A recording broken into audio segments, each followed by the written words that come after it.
Egunon, eskerrik asko etortzeagatik. Niretzat, alkatesa bezala plazerra eder bat da olako ekintza udala honetan egitea. Eta nola ez, ja Sederna Garalur elkarteko lehendakari bezala. Ongi etorriak, Jose Mari, Ibon, Cristina, Sergio, Ruben. Nik ez dut azaldu behar zer den proiektu hau. Ni bakarrik harrera egiten dizuet, eskerrak emateko. Baina bai erramar dut niretzat dela proiektu hau aitzi interesgarria, zeren kooperazioko proiektua beti indarra ematen dute nolabait herri txikiagoentzat, eta Nafarroan maila nolako proiektuak aurrera emateko nire ustez merezi dula olako aurkezpena egitea. Azaldu behar dugun lehenengo puntua da, hau kooperazio proiektu bat dela, elkarlan proiektu bat dela. Nafarroako 3 tokiko ekintza taldek parte hartzen dugu, Erriberako Eder konsortzioak, Zonalderdiko Zona Mediako konsortzioak eta gu geuk, Sederna Garalurrek. Eta proiektu honen finantziazioa, jakina Nafarroako gobernuko landa garapen departamentutik dator, FEADER fondoekin konfinantziatua, eta 2014-2020 landa garapen programako fondoekin egiten dugun azken proiektua da.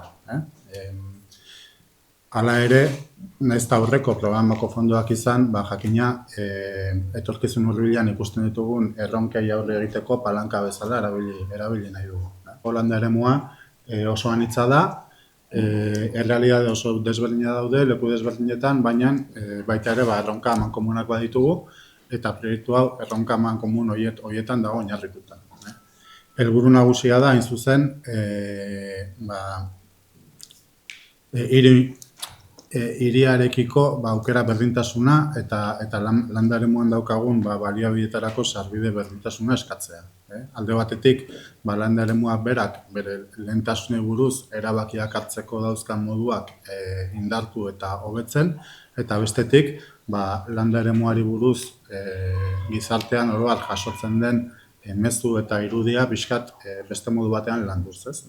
Adibidez, topiko eta aurreiritzi batzuk alde batera uzten saiatuz eta landa eremuko pertsona eta eragileei ahotsa emanez, ikuspegi errealistago bat emanez, ez? Gure erronka, gure gabezia, gure aukera eta ilusioi buruz hitz egiten.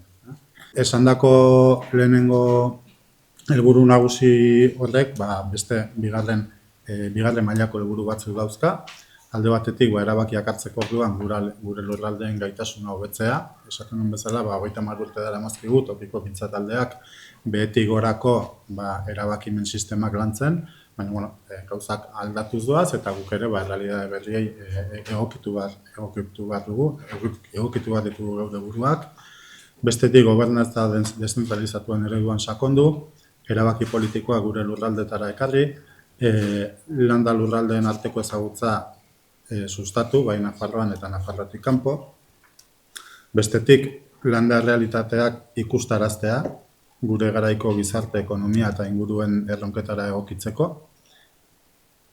Landa realitateak ikusarazi, eta nolabait gizarteak landa eremuari buruz daukan pertzepzio hobetzea.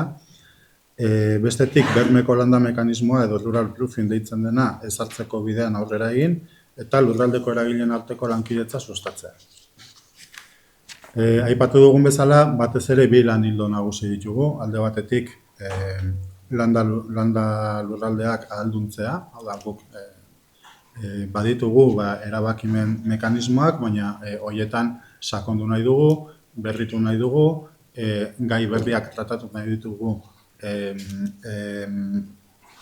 gure lurraldeetan, eta pixkat hori lantzako mekanismo berria saiatzea eta martxan jartzea. Eta bigarren ekintza, hain zuzen, landa lurraldetatik narratiba berria sortzea, ezta? Pixka saiatzea, gizartea daukan landa eremuari buruz daukan pertzepzio hori, pixkat errealistagoa izan dadin, eta gaur egun daukan errealitatea eta aukerak hobeto ikusi daitezen. Aurreratu duen bezala, 3 gaien inguruan lan egingo dugu, 3 gai identifikatu dira, bereziki momentu honetan lehentasunezkoak, nolabait gure posizioa landa eremu bezala argitu eta ahots hori igo dadin, ezta, eta entzun dadin. Alde batetik etxebizitza, bestetik gazteria eta bestetik Europako landa agenda. Zentzu hortan guk Batorriko ekintza talde bezala gure aportazio propioa egiteko. Mi esker, nik uste dut dana azaldu dela eta oso ongi gainera. Bakarrik aipatzea badagoela proiektu hau nolabait zentratuta aipatu den bezala landa eremuei bizitza emateko, landa eremuen alde positiboaren nabarmentzeko eta aukera horiek azalarazteko eta nola ez, horko komunitate horrek badaukala protagonismo handia badaukagula hori bultzatzeko beharra ez.